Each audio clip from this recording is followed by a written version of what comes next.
good fun. Days like these are great. You get the whole industry together, and to have, companies and corporations like Interbet and Cape Racing who are so generous with sort of time and energy into making a day like this possible is it's fantastic for everyone.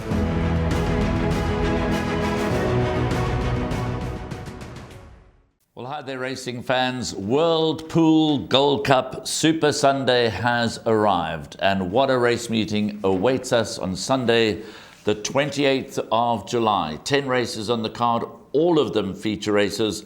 The first race off at 12:05, the last of the 10 due off at 6 o'clock, and we open with a listed feature race over 1,600 meters. It's a World Pool with Tab Gold, Dali Arabian. We've had one important scratching, number 9, the Grey King. Dees Dynand is in the studio with me. I'll introduce him in just a moment, but first let's get straight into an interview with Glenn Kotson. Yeah, look, he hasn't been running far off them. He hasn't had a great passage in his last 2 runs here in KZN. But if you look at his form, he's got solid form. Group 2 winner, Group 1 placed.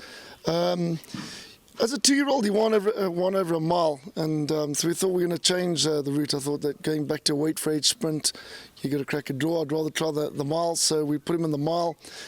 Obviously a lot weaker field. We're doing long, slow work with him, and I think he's going to run a nice race. I mean, he is a winner over a mile, as I said, as a 2-year-old, so he might find he's winning form again. So Grinkhoff came back from a long layoff. He had a tendon injury. His first run was quite a nice race. He only weakened really late. His second start, we told him to have him forward, and the jock dropped him right out of it, and never really persevered with him. So it could have been a typical second run after a break. But he's worked far better than his form suggests. So we're hoping for a nice run. We're batting to find races for horses in Natal unless they run in the features. If they're mirrored at 100, there isn't other plans to go. So, that's why we're taking our chances there from a bad draw. Glenn Kotson saddles number 7, Countdown, and number 12, Grinkhoff. Both of them pretty easy to back in the market. Countdown, though, we know does have ability and could be one of the surprise packages in the race. But now time to welcome Dees Dynand. Dees, what a race day we can look forward to. Oh, proper race meeting to bring down the curtain on what has been an excellent KZN champion season, an excellent season all round when we have a look at all the jurisdictions in South Africa. And the fact that we have World Pools to close things off, massive. And there's lots to play for. We'll talk about the championships as we go along with each race, and which horses, which people are standing a chance to possibly threaten, and the big pools, the carryovers, the sweeteners, along with all the other bets that will be offered commingled. Yeah, punters got a lot to play for. Yeah, pick 6 carryover of 2 million rand, a quartet carryover on the World Pool Gold Cup of 1 million rand, but more about that later. The important news regarding the first race is the scratching of number 9, the Grey King. He was firmly in the betting. And then, of course, the reserve runners, 15, Juliet Tango, 16, The Shepherd, and 17, Spelling Bee, also come out. And number 3, Amalenzi Yokodaduma will race without the cheek pieces. Blinkers go on, though, and a tongue tie. So Gareth van Zyl, who presently leads the race for KwaZulu-Natal champion trainer by just 1, has thrown the catch and sink at number 3, Amalenzi Yokodaduma, who's been a trifle disappointing in his last couple of runs. So, Joker Man, drawn in gate 1. He's won his last 5. The big question, of course, on everybody's lips, has the handicapper finally caught up with him, or will he defy another 6-point rise in the ratings? Richard Fourie for Johan Janse van Vieren, and of course with the Grey King out of the race, a somewhat easier task, but get impressed. It's raining William, and one that I do want to talk about, Dees, is number 5, Prince of Taranto, because Tony Riverland tells me he's expecting him to run a huge race at big odds. But over to you. Do you like Joker Man?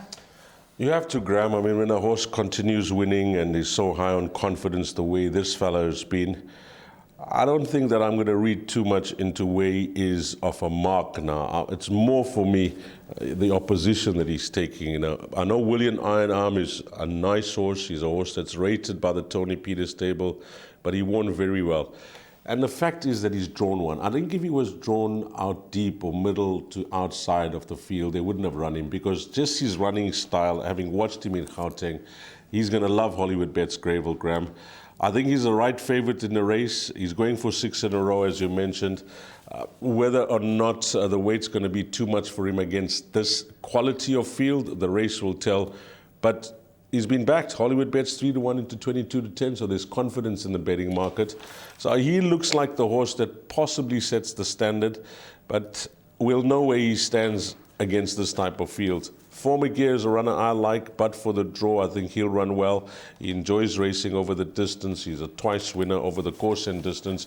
And then Pomodora's Jet, we all recall last time out how confident Brett Crawford was. I mean, he tipped this to the world. I was on shows with him where he said, this is my best runner on the day. But I think the fact is, and that question I did pose to him and James, was the distance, and I think the distance found him out. I think he's far more effective over 1,600 and 1,800 meters, Graham. So I'm going to not read too much into that last start, and because of the money that came for him and the confidence in the stable, I'm going to suggest that even though he's poorly drawn at around 8-1, if that price lasts, he's a horse that I think could represent the value in race 1. As everybody knows by now, we record this show the day before, but the forecast is for quite a significant tailwind, yes, which is going to make those from wide draws dropping out their job a little tougher, and that will apply to Lucky Lad as well, but we'll come to Lucky Lad a little later on. So obviously Joker Man, the one to beat. To get impressed is in the form of his life and is equally well drawn, but in receipt of just 1.5 kilos from Joker Man, I'll be in Joker Man's camp. Don't put a line through number 4, It's Raining William. You can argue that 1,400 meters for him is better than a mile, but he's had a couple of runs here in the province. He's very talented at best. He likes to go forward. He's a strong galloper, and It's Raining William definitely in the mix. Money Heist will run well from a wide draw. Former Gear, as you heard from Dees, I was on him last time behind Narina Trogon, and Pomodora's Jet with just a little bit of luck in running. They appear the principals, but remember what I said a moment ago. Prince of Taranto is in a very good space, was a good run behind Mrs. Geriatrics last time out, and Tony Riverland is confident that his charge will run a big race. So that's a wrap for race 1.